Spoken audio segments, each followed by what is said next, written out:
कोई फोरकास्ट क्या है और कोई वार्निंग इशू की? देखिए, हिमाचल प्रदेश में एक वेस्टर्न डिस्टरबेंस का प्रभाव 15-16 तारीख में पड़ेगा, और जिसके प्रभाव के चलते हमारे पास जो ऊंचाई वाले इलाके हैं, लाहौल स्पीति डिस्ट्रिक्ट है, और आपका कह सकते हैं कि किन्नौर में, और कांगड़ा डिस्ट्रिक्ट के जो ऊंचाई वाले इलाके हैं वहाँ पर हल्की फुल्की बर्फबारी और हल्की फुल्की आपके पास बूंदाबांदी या बारिश हो सकती है, जो कि 15 और 16 तारीख को होने की संभावना है। बाकी जो मिडिल हिमालय का एरिया है या लोअर हिमालय का एरिया है, वहाँ पर मुख्यतः आसमान साफ रहेगा, कोई ऐसी रेनफॉल की चेतावनी नहीं है। और इनफैक्ट आप देखेंगे 14-15 तारीख में भी जो एक्टिविटी है उसके लिए कोई चेतावनी हमने नहीं जारी की है। तो अगले 5 दिनों में इस तरह की रेनफॉल के लिए और स्नोफॉल के लिए कोई भी चेतावनी नहीं है। हालांकि देखेंगे कि जो फॉग की जो कंडीशन है हमारे पास बिलासपुर, हमीरपुर और कुछ ऊना डिस्ट्रिक्ट के आसपास कुछ स्थानों में बनी हुई है, और साथ में जो भाखड़ा डैम है उसके आसपास चूंकि वाटर बॉडी है, आरएस ज्यादा अवेलेबल है सिग्निफिकेंट अमाउंट में, तो उसके चलते जो है हमारे पास सिग्निफिकेंट अमाउंट में मॉइस्चर अवेलेबल होने के कारण मॉर्निंग आवर्स में डेंस फॉग आ रहा है, जो कि लास्ट 3 से 4 दिनों से आ रहा है, जिसमें विजिबिलिटी गिर करके लगभग 50 मीटर तक हो जाती है। और वो सिचुएशन अगले 3 से 4 दिनों तक जो है आप कह सकते हैं इन्हीं डिस्ट्रिक्ट में भाखड़ा डैम के आसपास और बिलासपुर, हमीरपुर और ऊना डिस्ट्रिक्ट में बनी रहेगी। तो इन्हीं 3 डिस्ट्रिक्ट के लिए येलो कलर में चेतावनी जारी की गई है, और धूप निकलने के साथ साथ लगभग 10-11 बजे के आसपास विजिबिलिटी में इंप्रूवमेंट आएगा, और दिन के समय आसमान साफ रहेगा, क्लियरिटी रहेगी। तो ये सर जो फोक की आपने चेतावनी जारी की है कब तक रहने वाली है? ये देखिए मॉर्निंग आवर्स से बीते 4-5 दिनों से चल रही है, और अगले 4 से 5 दिनों तक ये सिचुएशन हमारे पास बनी रहेगी, क्योंकि वहां पर हमारे पास वाटर बॉडी होने की वजह से मॉइस्चर सफिशिएंट अमाउंट में अवेलेबल है, और विंड स्पीड आपकी बहुत कम चल रही है, और आरएस लेवल आपका हाई है, और आसमान क्लियर है। तो ये सारे फैक्टर जो है फॉग होने के लिए फेवरेबल होते हैं। तो इसके चलते जो है ये हमारे पास अगले 4 से 5 दिनों तक इन्हीं एरिया में, जैसा कि मैंने बताया, बिलासपुर, हमीरपुर, ऊना डिस्ट्रिक्ट और भाखड़ा डैम के आसपास के जो एरिया है वहां पर घना कोहरा छाया रहेगा।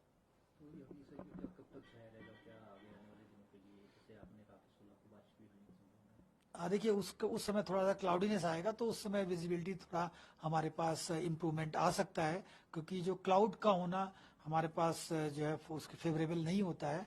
और चूंकि अभी देखेंगे कि अभी क्लियर स्काई है, तो क्लियर स्काई जो है फॉग के फॉर्मेशन के फेवरेबल है, और मॉइस्चर फेवरेबल होता है, वो अवेलेबल है। जब आपका क्लाउडीनेस थोड़ा बढ़ेगा, उस समय विजिबिलिटी में थोड़ा सा इंप्रूवमेंट आने के चांस है, जो कि 16 तारीख या उसके आसपास होगा। तो ड्राई स्पेल काफी लंबा हो गया है, इस बार कितना समय हो गया तो बारिश नहीं हुई? देखिए मुख्यतः आप देखेंगे कि 2 अक्टूबर को हमारे पास मानसून का विड्रॉल हुआ था, उसके बाद से एक वेस्टर्न डिस्टरबेंस आया था। उस समय आप कह सकते हैं कि लास्ट वीक ऑफ अक्टूबर में था, उसमें रोडू डिस्ट्रिक्ट में हल्की फुल्की ट्रेसेस में रेनफॉल हुई थी, और पूरे प्रदेश में क्लाउडीनेस थी।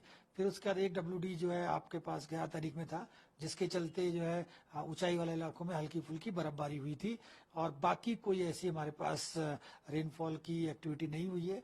और मुख्यतः आसमान हमारे पास साफ रहा है। तो देखेंगे कि जो अक्टूबर के महीने में नॉर्मल रेनफॉल होती है वो लगभग -97% हमारे पास रिपोर्ट की गई है, और नवंबर के महीने में भी ऐसी कोई खास एक्टिविटी हमारे पास नहीं हुई है। तो आप मोटे तौर पे मान सकते हैं कि 2 अक्टूबर के बाद ऐसी कोई सिग्निफिकेंट अमाउंट में रेनफॉल एक्टिविटी हिमाचल प्रदेश में नहीं हुई है।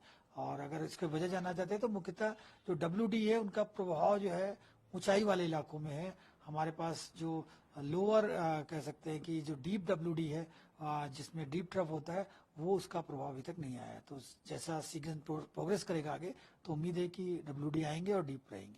तापमान की बात की जाए सर, किस तरह से चलता देखिए जो डब्ल्यूडी 11 तारीख को पास हुआ है, उसके बाद से तापमान में थोड़ी सी गिरावट आनी शुरू हुई है हमारे पास, और 1 से 2 डिग्री की गिरावट न्यूनतम तापमान में रिपोर्ट की गई है।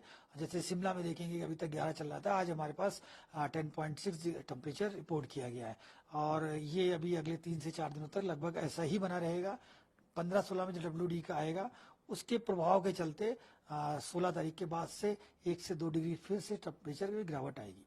है? सर जो ये फॉग कंडीशन है ये कहाँ से पैदा होती है और क्या है इसका?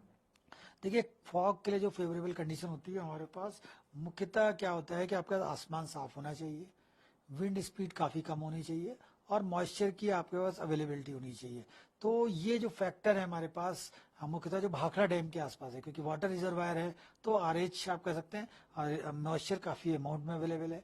विंड स्पीड आपके पास बहुत ही कम चल रही है, और आसमान तो आप देख रहे हैं कि पिछले बीते एक दिनों में मुख्यतः हमारे पास पूरे हिमाचल प्रदेश में साफ रहा है। तो ये सारी कंडीशन फेवरेबल होती हैं फॉग के फॉर्मेशन के लिए, और ये कंडीशन चूंकि चल रही है, इसकी वजह से हमारे पास जो है ये फॉग जो है कंटिन्यूअसली बना हुआ है।